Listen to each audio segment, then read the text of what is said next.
você abriu dois pontos aqui que eu queria perguntar. O primeiro deles fica muito evidente quando você explica a sua visão do mundo, o quanto que o contraste, o quanto que as diferenças saltam aos seus olhos. Em diversos períodos da humanidade, a justiça foi descrita em cada momento mediante um critério. A felicidade já foi um critério, a paz já foi um critério, a liberdade já foi um critério. Nós tivemos inúmeras indicações de critério daquilo que seria justiça e contemporaneamente nós temos até bem-estar como critério de justiça. A minha primeira pergunta, após a sua análise do bem viver, é qual o critério que você utiliza para a justiça? E a minha segunda pergunta, nós entraremos talvez até em diante, quando você demonstra a necessidade de alguém que está nesse contraste mais fraco do que você vê, gritar e usar, e você citou aqui muito bem, não existe amor em SP, você citou formas de arte de resistência. E nós vivenciamos recentemente tempos, e foi notícia no Brasil todo, com direito a todas as polêmicas de botequim, a censura dessa arte de resistência. Quando a arte passou a ser discutido o que é arte, e nós muitas das vezes ignorávamos nesse debate o que era a resistência daquela arte que ela estava transmitindo. Então a primeira pergunta é, qual o seu critério de justiça que você segue? E a segunda pergunta é, como que você viu e vê a arte de resistência e o direito por trás dela? A primeira pergunta se responde de um modo muito chocante. Eu sou professor de filosofia do direito, produzo reflexão no campo da filosofia. Nunca a história teve critério nenhum para viver. Isso choca, inclusive, a minha trajetória de professor e pensador da filosofia, porque a filosofia é só arrancar um critério do mundo. Eu digo o contrário, o mundo nunca teve um critério. Quando eu digo que a felicidade e o bem viver foram os critérios dos gregos e o dos modernos é uma vida de consumo, isto é uma extração a posteriori de condições objetivas de vidas sociais muito específicas. Não é que um grego e um romano um dia acordaram e disseram: para mim, entre ter fortuna e viver bem, prefiro viver bem. Ou então um burguês moderno acordou de manhã e disse: para mim, entre viver bem com pouca coisa e ter uma fortuna, prefiro a fortuna. Aquilo que um grego ou romano antigo optaram como boa vida, ou aquilo que um burguês moderno optou como vida do dinheiro, é resultado a posteriori de condições que estruturam a sociedade. Em primeiro lugar, que para a multidão dos escravos do mundo antigo nunca ninguém perguntou que optava e qual era o sentido filosófico da sua vida. Simplesmente era compungido à condição de escravo. Então, para a maioria, nunca houve opção. Para essa minoria, de sempre, esses 1%, hoje é menos que 1% no capitalismo. Na Grécia, diziam alguns que os cidadãos eram 7% dos atenienses. Para esses de 0,1 a 7%, a 10%, para deixar uma conta, sempre tem gente que acha que o mundo é menos pior, então, em favor dessa pessoa, eu redondo para 10%, 10% mandam, 90% obedecem, 10% vivem bem, 90% vivem pobre, mas é quase 0,1% tem domínio do mundo e 99,9% não tem, e eu não vou brigar com a estatística que ele queira ter, porque, enfim, tendo um vivendo mal já é o problema do mundo para lutar, então, que dirá mais que 1%.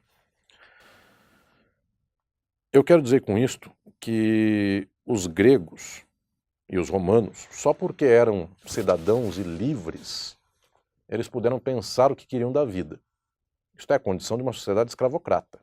Ela permite à aristocracia construir o seu rumo de bem viver. A sociedade burguesa só permite trabalhar para acumular. É o sentido do capitalismo. Quem não tem, infelizmente, é explorado. Nestes horrores que são os tempos sociais, não há mote. É pior do que isso. Não há nem sequer horizonte filosófico a iluminar o seu tempo. Eu reconheço tranquilamente que a filosofia tem um papel residual no seu tempo. Ela quase ilumina a totalidade do seu tempo, mas ela pouco influencia os que vivem diretamente o seu tempo. Não foi feita a Revolução Francesa por causa do Rousseau, embora a gente creia que foi. O Rousseau influenciou uns 3, 4, 7% das pessoas francesas, alguns que eram letrados e intelectuais. O povão matou o nobre francês e o rei absolutista porque passava fome, não porque Rousseau disse. Claro, o Rousseau depois dá, ou ao tempo dele mesmo, dá uma espécie de inteligibilidade para o que está acontecendo. Só que eu sou muito reticente quanto ao papel da própria filosofia. E volto a dizer, eu produzo aqui uma reflexão dita filosófica e dou aula disso. E digo que tem pouco peso, mais peso tem a própria realidade vivida. Portanto, se me perguntarem o que é o sentido que eu dou para a história hoje, da própria justiça, eu respondo que não é nada que eu precise me preocupar, porque eu não dou o sentido da história.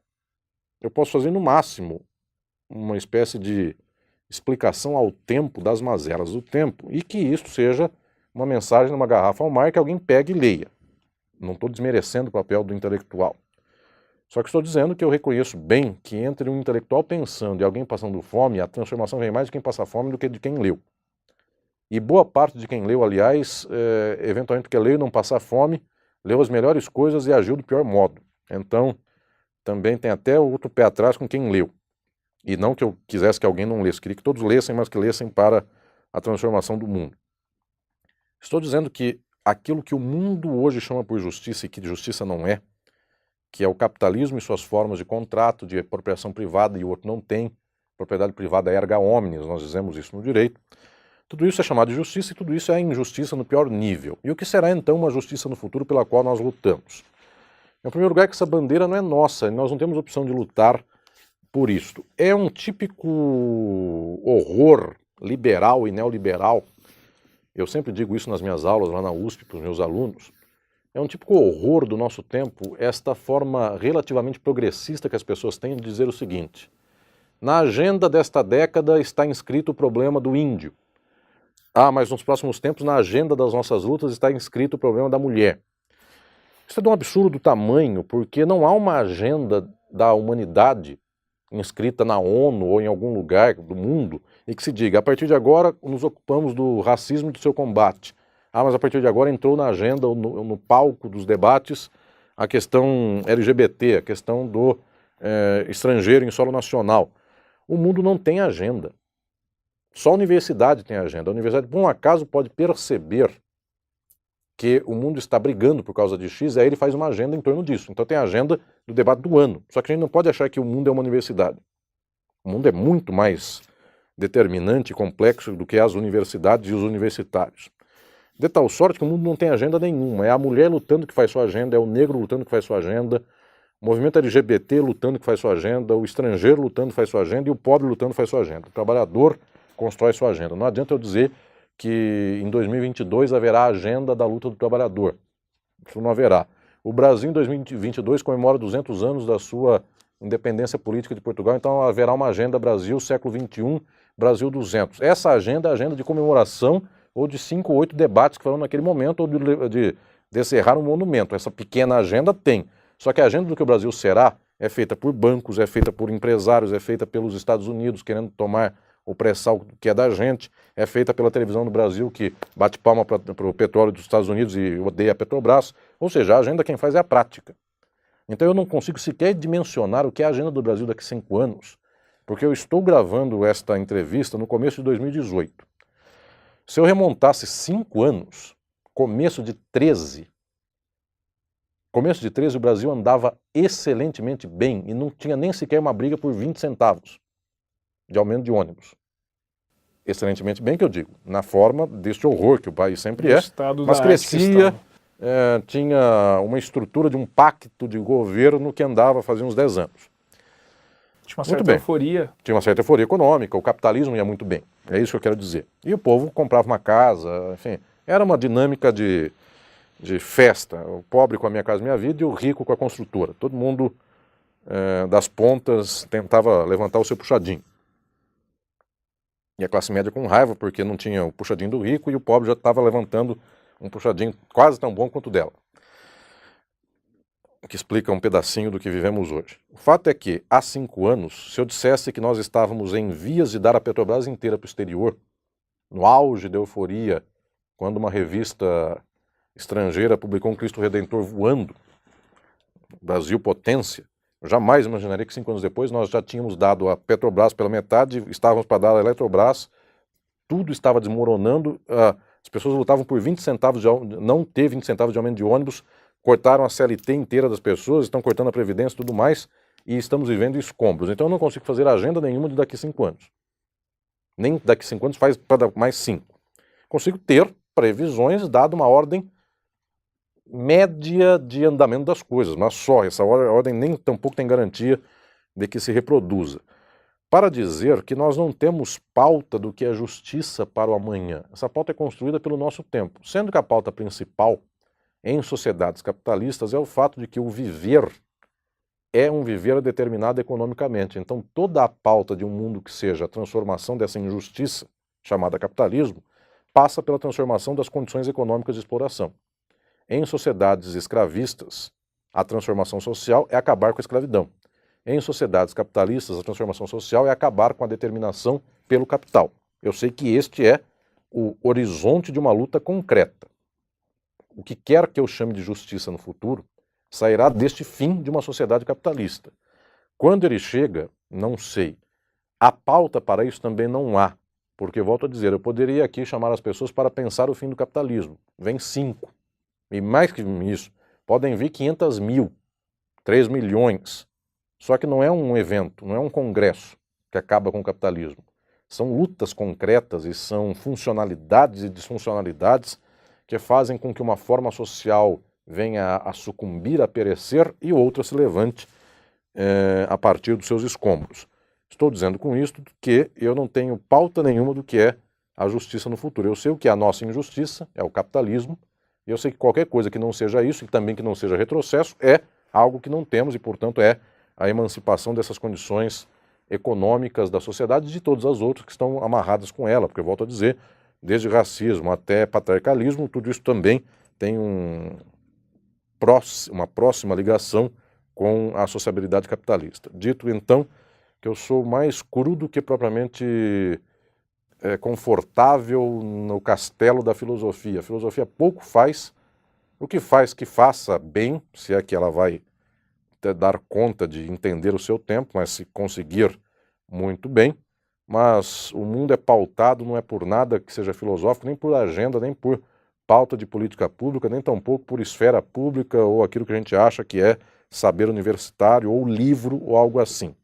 Eu sou mais humilde de dizer que tudo que eu imaginar que possa ser um mundo bom, o mundo não combinou comigo e o mundo pouco se importará com a minha reflexão. Mas, claro, para quem está me ouvindo aqui, eu sempre tenho 20 amigos que me escutam e por causa disso eles pensam como eu. E meu sonho é que o mundo possa pensar coisas como essas. Eu também posso pensar nesse movimento de muita gente se engajando nesse caminho. Não perdi o sonho, mas sei que a realidade do mundo é do mundo.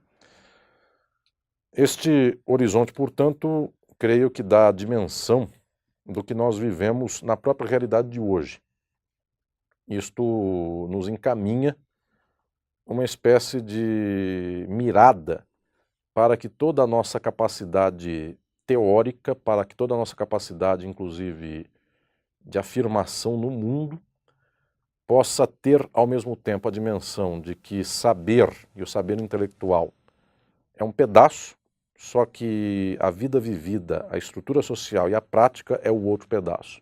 Nesse sentido, querido Henderson, eu penso que o legado desta estrutura de entendimento do que temos e do que queremos, qual o sentido da história para todos nós, é um sentido que não está nas nossas mãos e, peculiarmente, ao mesmo tempo, está nas nossas mãos. Eu preciso falar, pensar, escrever, refletir, pesquisar, e precisamos que todos façam isto, porque nada disso está na nossa conta, mas também se fizermos tudo isso junto, um pouco disso está nas nossas mãos. Nesse sentido, eu não controlo o entendimento do futuro, mas tenho esperança de que esse não controle um dia possa ser uma espécie de camaradagem, de entendimento recíproco, para que então a rédea do que não tem controle chegue às nossas mãos. E ainda que não totalmente no nosso controle, mas pelo menos que a gente saiba conduzir esses cavalos da carruagem da história, nem tanto para lá, mas um pouco mais para cá. Isto já é um bom caminho de início. Bom, então, e quanto à minha segunda pergunta, eu queria falar de direito em arte porque você mencionou aqui, citou dois extremos, e me chamou a atenção isso. Você falou que prefere muito a música que não é a do falatório, né? Daí você menciona que gosta da arte erudita, de música erudita, e você cita crioulo aqui. E eu falei inclusive da arte de resistência, que é o meio como aqueles que não estão dominando o mainstreaming conseguem se manifestar. E mencionei também, inclusive, que recentemente nós tivemos um problema aqui no Brasil de censura dessas vozes de resistência. Inclusive nem das vozes de resistência, mas também das cores de resistência, né, das paredes de resistência e tudo mais. Então vamos começar falando primeiro de arte. O que é arte na sua vida? Você é um artista? O que você produz de arte, se produz? E qual arte te sensibiliza mais? E depois nós entramos em arte de resistência. Para não falar então da leitura filosófica da arte, que esta é uma outra coisa, que é exatamente se há corte entre a arte erudita e a arte popular e de resistência, se há uma arte conservadora ou se não há conservadorismo em arte. Para falar da minha vivência pessoal com a arte, de fato, é uma espécie de constitutivo, às vezes não tão à vista de mim, da minha subjetividade, mas é o elemento de fundo desta constituição de quem eu sou. A filosofia, a política, o direito, a teoria falam muito claramente, é a minha cara para o mundo, as pessoas me conhecem por aí. E a arte como uma espécie de pano de fundo desta reflexão. Gosto muito da arte, em boa medida, como quem a recebe. Pouca coisa, e aqui eu não tenho nenhuma pretensão de muita pronunciada importância, alguma coisa na produção dela mesma. Certamente as primeiras artes que me sensibilizaram foram as do texto, e aqui a literatura e a poesia, desde muito cedo. Escrevendo em literatura, eu dizendo disto, e também escrevendo em poesia. Apenas algumas dessas coisas são, até hoje, partes que nunca fiz questão de que fossem dadas a público. Mas você sabe uma de memória agora? Eu sei, mas não vou dizer. Não, por favor. Não. Em uma ocasião eu faço. Agora, por favor. Não. É um registro importante. Não, em outra ocasião. Quem sabe até o final você me convence. Mas algumas dessas coisas que vêm da literatura transbordam, até porque é o texto, diretamente para o plano da teoria. E aí é como se eu pensasse que um pouco da filosofia e da teoria política, da teoria social e do direito advém com a mesma lógica que exige do cérebro e exige da mão a escrita para a literatura e para a poesia. Eu diria que é uma sensibilidade da palavra, ainda que seja com um uso distinto e com pronúncia distinta, porque uma coisa é constituída a partir de uma estética do simbólico, da comparação, do plausível, e a outra é uma busca de ciência, portanto, uma tentativa de objetividade. Mas é a palavra, de alguma maneira é o papel e a letra nessa distribuição da escrita. Outro lado, eu penso que essa totalidade permeia a própria fruição e a própria constituição estética, vem a ser da própria música. E a música, para mim, tem um sentido de muita proximidade, um gosto pessoal que não é apenas por um aspecto musical, me interesso efetivamente pela música e por variadas manifestações. A música erudita, claramente, uma música, inclusive, com algumas leituras minhas dos momentos e fases do que representa a música erudita na história, e meus gostos e minhas opções, que muitas delas são quase políticas na música, e alguns tormentos, enfim, como eu fiz uma tese de livre-docência sobre Ernst Bloch, judeu, comunista, alemão, que teve que se exilar ao tempo do nazismo, passou fome, inclusive nesse tempo, um brilhante filósofo. Bloch era um filósofo também da música e era um atormentado por saber o que pensar de figuras como Wagner, Richard Wagner.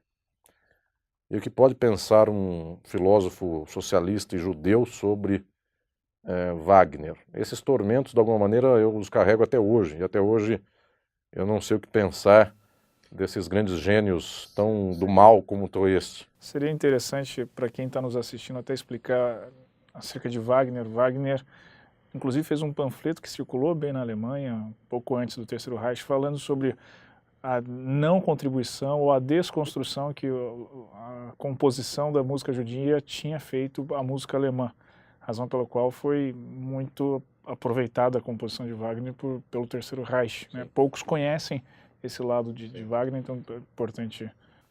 Wagner é um homem do século XIX, mas foi muito aproveitado pelos nazistas no século XX, e de uma história pessoal também nada louvável, mas de uma genialidade musical impressionante. Posso lhe dizer que são décadas de fruição pessoal da música e de pensamento e textos também sobre a própria música e a música erudita, e até hoje eu tenho meus tormentos de não saber o que dizer sobre algumas dessas coisas, e de outros, no entanto, de gostar tanto desses e das suas construções musicais. Eu sempre digo do meu querido soviético, que é Khachaturian, mas também Mahler e tantos outros mais que são coisas muito especiais, Shostakovich, Camargo Guarnieri no Brasil, minhas idiosincrasias musicais pessoais, mas também a música dita popular, a canção,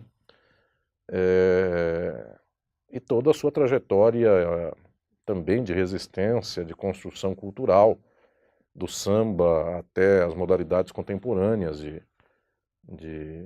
letras e músicas que são de resistência. Tenho um carinho enorme por isso.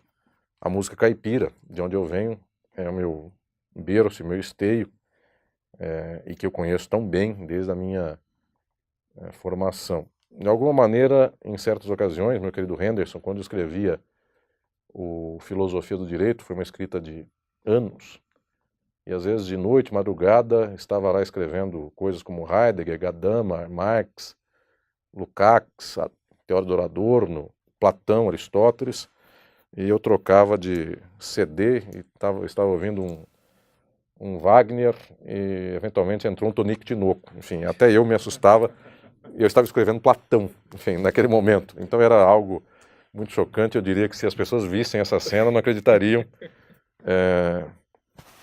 o que eu estava fazendo. Enfim, a escrita era Platão, com a República aberta do lado, e a música era Tonico Tinoco, antes foi Mahler. Então é algo muito peculiar. Mas eu dou conta dessas idiosincrasias, e é um pouco da minha formação estética em música. Mas também outras áreas, nas artes plásticas.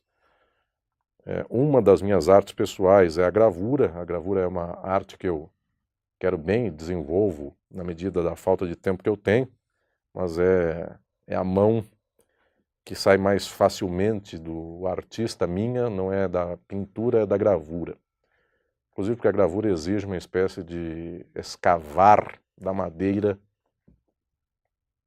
porque a gravura é feita como uma espécie de escultura, depois se imprime, e aí tem uma espécie de fincar da arte pelas mãos na realidade. Então eu penso que a gravura tem alguma coisa de muito própria com a minha personalidade. e outras tantas artes que quero muito bem, a escultura, enfim, que é outra dessas muito próximas. Tenho um gosto por muitas destas artes, dizendo isso no meu plano pessoal, do meu gosto pessoal. São pedaços da minha formação, todos eles que me acompanham a todo momento. Basicamente, meu dia a dia tem um plano musical de fundos, toda coisa que eu faço, alguma música toca, tem algum quadro na minha frente, estou desenhando alguma coisa. Mas de tudo isso, como a literatura e a poesia foi primeira, junto com ela em termos de estética visual e quase construtiva, o que veio muito junto com isso foi a arquitetura. A arquitetura é uma das coisas muito próprias minhas. Só não sou arquiteto porque não fiz uma faculdade, mas já desenhei muita coisa e algumas obras foram construídas com meu desenho. Estão de pé. Então, ainda perseveram. E o engenheiro fez o planejamento necessário e assinou. Mas a arquitetura é algo muito próprio e muito próximo de mim, inclusive serve muito de exemplo, e meu olhar, em alguma medida, é arquitetônico. Inclusive, eu pouco digo isso, mas muito da minha reflexão filosófica envolve, dentro de mim, em termos de intelecção de mundo, uma espécie de distribuição arquitetônica das ideias. Algo dessa minha sinestesia de ler nome de gente, palavra e ver cor. Isso funciona para mim em termos de olhar para um filósofo e ver nele uma cor, uma palavra e ver nela uma cor. Me funciona também em termos de distribuição visual na minha mente espacial das ideias. Quando eu falo de alguma ideia filosófica, eu estou vendo esta ideia no espaço, ela ocupa um espaço na minha visualização mental, que é quase como se fora uma espécie de construção arquitetônica minha. A minha filosofia, de alguma maneira, é a minha arquitetura das ideias. Eu penso muito em termos de distribuição espacial, de imagem dessas mesmas ideias. Isso é um pouquinho da arquitetura que passa por mim. As pessoas sabem, quem me acompanha no cotidiano, que quando eu estou em qualquer lugar e tenho que estou numa reunião ou no meu dia a dia, tendo um papel, eu desenho, faço uma planta de alguma coisa, é a minha mão imediata para qualquer coisa que eu queira fazer, é um desenhozinho que sai por aí. E com muita humildade eu vou jogando fora e vou queimando boa parte disso, mas tem gente que guarda e, enfim, quem sabe no futuro sirva para alguma coisa em termos de arqueologia de desenhos, mas só isso e nenhuma pretensão a mais. Mas essa é a minha forja artística. Eu não me penso, inclusive, filosoficamente, eu não me penso longe desta formulação artística. É claro que o direito ele se presume muito próximo de algumas artes. Uma delas, talvez a mais notável, do direito é a oratória. As pessoas creem que ser jurista é ser orador, e particularmente eu tenho muito gosto por isto, mas não penso que se pare aí, para mim, na via reversa, porque a reflexão, e eu desenvolvo isso inclusive em textos até aqui pela editora Atlas, minhas reflexões de direito e arte. É óbvio que o direito chega na arte, chega regulando a arquitetura, chega regulando o mercado de leilões de arte. Isto é o olhar do direito para a arte. A arte chega no direito, de alguma maneira, porque é elemento de constituição, inclusive, do afazer do jurista, ou seja, a arte ensina o que é uma injustiça concreta. Se lembrarmos de Kafka, está aqui o mundo burocrático e judicial do nosso tempo, mais uma vez presente, Dostoiévski, de quem já me referi, e outros mais. Eu estou dizendo aqui de um outro padrão de ligação da arte, esse é bastante pessoal, que é a produção das ideias enquanto uma espécie de fenomenologia do estético. Daí esse incômodo com Wagner, porque eu também penso, embora abomine a figura dele, tudo que representou em termos de horror pessoal, mas eu também penso que é muito difícil forjar grandes ideias e grandes estéticas que não sejam a tendência a uma arte total. O quanto uma obra de Wagner é uma ópera ou uma sinfonia.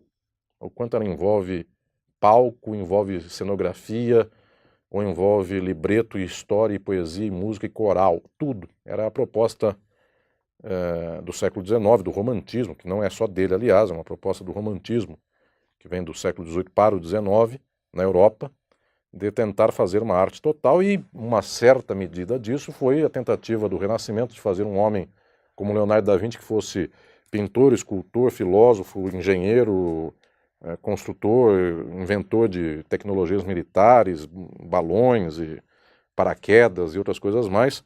Era um homem total, não no sentido do Wagner, mas no outro sentido. E os gregos, de alguma maneira, não eram necessariamente apenas filósofos como nós chamamos um filósofo, nem tampouco cientistas como nós os chamamos. Eram pessoas de uma certa esteticidade de vida, a partir da qual se levantava o intelecto e a posição de mundo. Eu penso que isto, se há algo algo que me constitui mais a fundo em termos de sensibilidade estética, é esta tentativa de exercer um domínio pleno de alguma totalidade que me constitui, que não seja somente ideia por ideia ou estética por estética. Eu vejo estética na ideia e alguma ideia também na própria estética. Isto é um pouco daquilo que me forja e também um pouco dos tormentos que representam pensar vendo e ver pensando e, portanto, viver esta experiência que é a vida e o mundo, tendo que refletir a toda hora e tendo que exercer o olhar da beleza estética num mundo que é muito horror e ter que lutar por um mundo transformado, que, afinal das contas, é alguma coisa do mundo belo que todos nós desejamos.